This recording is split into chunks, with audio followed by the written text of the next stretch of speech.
महिला बचत गट म्हटलं की बचत करणं आणि कर्ज घेणं ही प्रथा पडलेली सहसा दिसून येत आहे.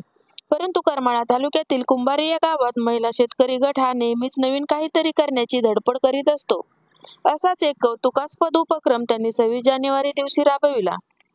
गेल्या काही महिन्यांपासून गावातील स्वच्छता पुढाकार घेऊन या महिला करीत आहेत. 26 जानेवारी दिवशी सुद्धा कुटुंब गावातील महिलांनी एकत्र येऊन ग्रामपंचायत ऑफिस, आठवडी बाजार, शाळा, समाज मंदिरे सर्व परिसर स्वच्छ करून ध्वजारोहणास उपस्थित होत्या. त्यांच्या या कार्याचं संपूर्ण गावामध्ये कौतुक होत आहे.